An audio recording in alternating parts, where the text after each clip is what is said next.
So I was telling them earlier, yeah, my name is Joe Hunt. I'm Sienna's dad, and I teach at UNR and Team CC. I teach writing, English, but I really want to be a writer.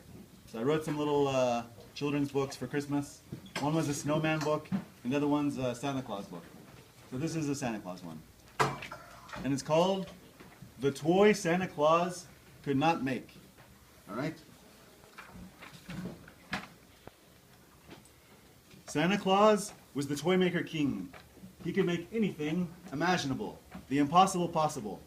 And he loved a challenge, always had, until one year something almost drove him mad. At least sick with worry. This is that story.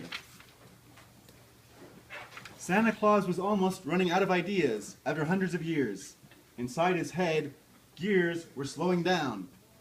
Mrs. Claus, Moira, asked him, "Don't you ever tire?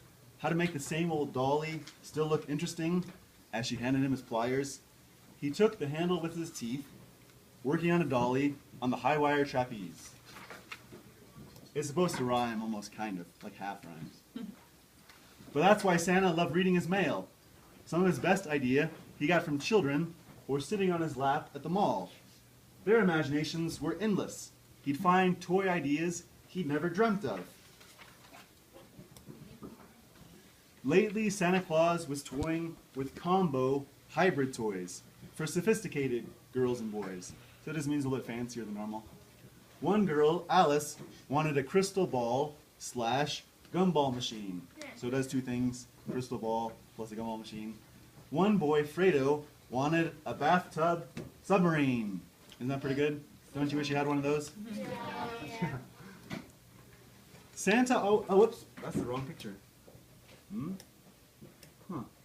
Maybe I'm missing a picture. Oh, that's too bad. Alright, forget it. Okay, Santa always made the prototype himself, the original first toy. He liked getting his hands dirty, and put them on a shelf in his trophy prototype room. Then he used a copy machine to make the rest. People always think he has tons of helper elves, but really, they're Arctic explorers who get lost. Like trying to find the North Pole or whatever. He gets help anywhere he can find it, from polar bears, penguins, and Moira, of course. Good help is hard to get, Santa always jokes. It's easier to get frostbite. He tried making some robots, but they didn't turn out that good. So kids aren't happy with a regular old dolly or simple bows and arrows. That's okay. Catastrophe averted, he told Moira, with his hybrids.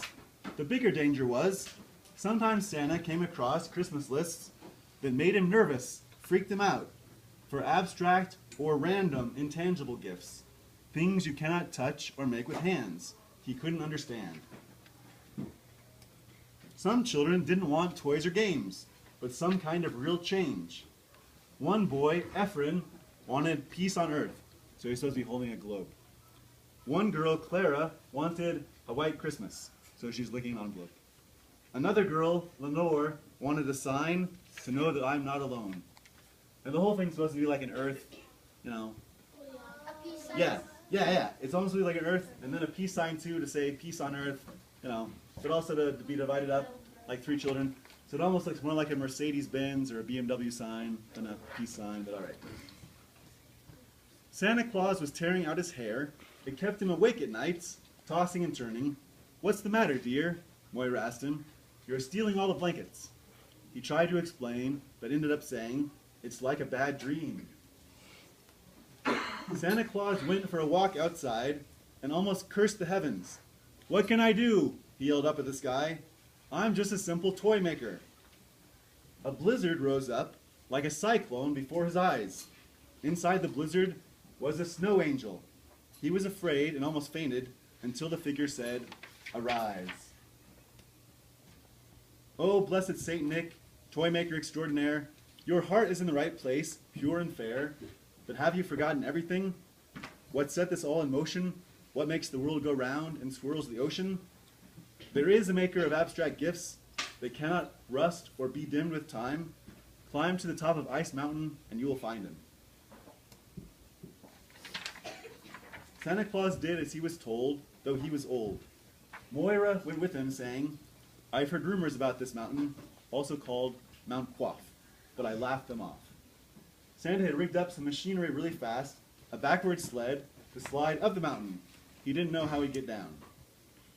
He expected to find someone like himself, a hermit living in a cave, or a magician with a machine that spat out abstract gifts, but Santa Claus was wrong. In a mixture of fire and lightning,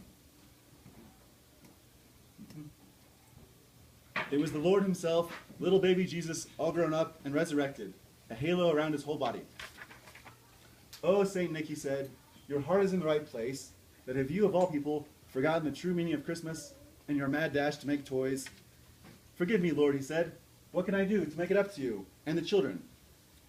"You can give man-made material objects, and it is the thought that counts, but greater than that are true, lasting, meaningful gifts that only I can give, and or people who've caught the spirit.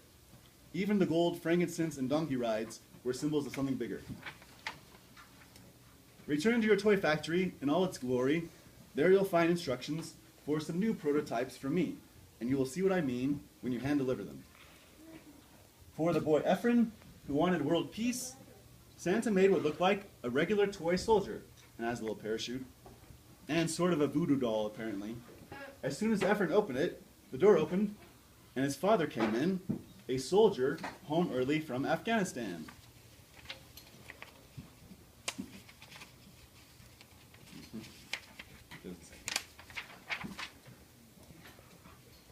For Clara, who wanted a white Christmas, was a combo hybrid present. 2 snow globe hats, his and hers. She really just wanted her brother to play with her. Santa wrote on one tag, "To John from Clara." When John swirled the globe, it started snowing for real, and they built a snowman together on a hill. For Lenore, who felt alone, a ballerina angel for the top of the tree, but she wanted to hold it. It looked like her mother, who died when she was 5. When they put it up there, it looked like an angel smiling down from heaven. Her father told her, "You'll see her again, and you know what she gave you for Christmas? Haven't seen in a while? Her smile." When Santa returned home from his nightly rounds, there was a present for him and a letter. "Magic though you are, you must remember, there is a power higher than yours and a more sophisticated creator." It was a hybrid combo present, an nativity scene / chessboard on a tablecloth of silk. Moira had already set up the game, plus some cookies and milk. The end.